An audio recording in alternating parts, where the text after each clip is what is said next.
The lawyer slid the folder across the table and said 4 words that ended 12 years of silence.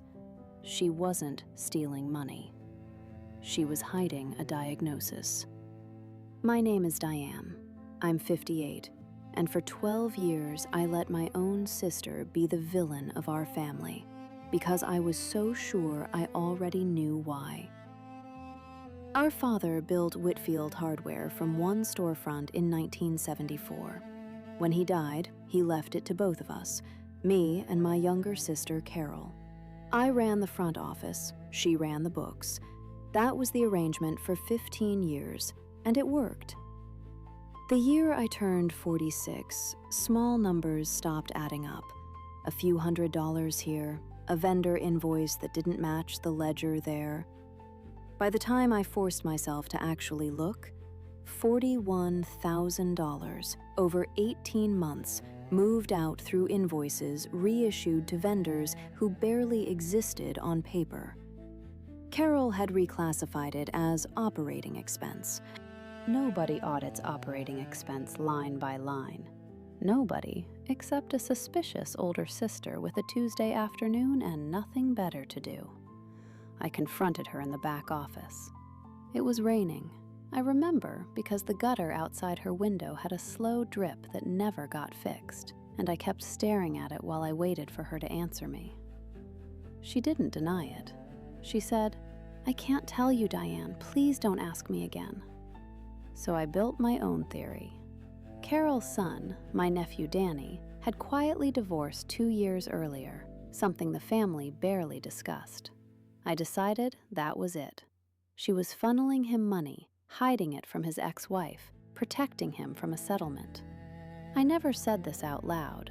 I just decided I understood and stopped asking further questions. That's the part I'm least proud of. I didn't need her to confirm my theory. I just needed a theory I could live with. I told the family what I actually knew, which was only that money was missing and Carol wouldn't explain. I let everyone fill in their own version of why. Our mother, 71 then, asked Carol to her face if she'd taken the money. Carol said yes. That single word was the only thing anyone needed. Mark called her a thief at Christmas dinner, in front of her own kids. But 11 months later, at Danny's birthday, I saw Mark corner Carol by the drink table. He looked like he was about to apologize. I watched his mouth open. Then our mother walked over, and he just said, "Good pie this year, Carol," and walked away. I've thought about that unfinished sentence more than almost anything else in this story. Because here's the thing nobody talks about with family exile. It's not one clean door slamming. It's someone still showing up every Thanksgiving with a pie anyway. It's Carol still calling our mother every morning at 7:15, every single day for 12 years. Because Mom liked to hear a voice before her coffee. Carol never missed that call. Not once. Even the mornings I know now she'd been up all night with hospital paperwork. About 6 years in, our mother started asking questions. Small ones. Why does Carol still call me every morning if she stole from us? Why did she send flowers when I had my hip done? I remember telling her, "Guilt makes people do strange things, Mom." I was so close to the actual answer in that sentence, and I still didn't hear it. 4 months ago, Carol collapsed at the store. By the time the ambulance reached the hospital, she was in a coma. Early complications from a condition the doctors said had gone untreated for over a decade, the kind that's manageable if caught early, catastrophic if ignored. 2 days later, her attorney called and asked to meet. The folder had 12 years of medical bills, specialists 3 counties over, treatments outside any insurance we had. Paid for, every time, through reissued vendor invoices from the store. Not for Danny. For our mother. 11 years ago, before any of this started, Our mother had been diagnosed with a condition she associated with her own mother's decline. Something she was terrified would make the family start treating her like she was finished. She swore Carol to secrecy and refused to let it near the family insurance paperwork, where Mark would see it. So Carol paid for it herself, in cash routed through invoices she rewrote late at night. Every good year we assumed was just Mom holding steady. Carol bought that year, specifically, deliberately, and let herself be called a thief so the secret would hold. I asked the lawyer why Carol never just told me. She'd written her answer down for exactly this meeting. If Diane knew, she'd start watching Mom for symptoms, and Mom would feel it. I needed Mom to believe no one else knew. That was the only way she'd keep going to her appointments instead of pretending she was fine.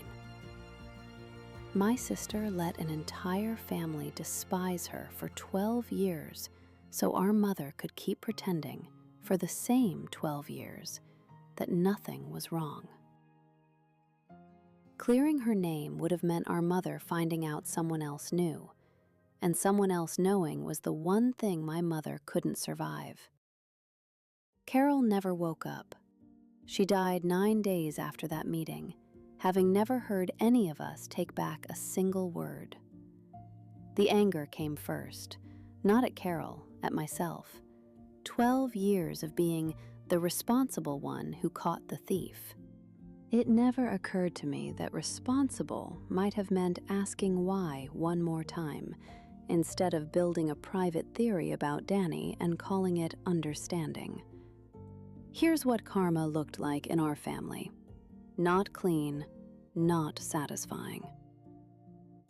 A folder on a table, 4 months too late, telling me the villain I'd invented had spent a decade quietly buying my mother's dignity with her own. My mother is 83 now. She knows. She asked me why Carol never explained herself, and I told her the truth. Because Carol decided your peace of mind was worth more than her own name. We held a second service for Carol last month. Mark read a letter about the unfinished sentence at Danny's birthday. He'd known somewhere and said nothing, same as the rest of us. I didn't say much. I just held the folder because I still hadn't found anywhere else it belonged. The business is still open, 4 locations, same as Dad left it. But I run the books differently now. Every quarter, before I question a single line, I ask what I don't know yet about the person on the other side of it. For 15 years, my sister balanced every ledger in that store down to the penny. The one number she never let anyone see was the cost of the 12 years she spent letting us hate her instead. If someone in your life has ever taken the blame for something and refused to explain, sit with that before you decide you already understand why. Sometimes the person everyone's decided is guilty is the only one who ever tried to protect the family at all. Rest easy, Carol. We know now.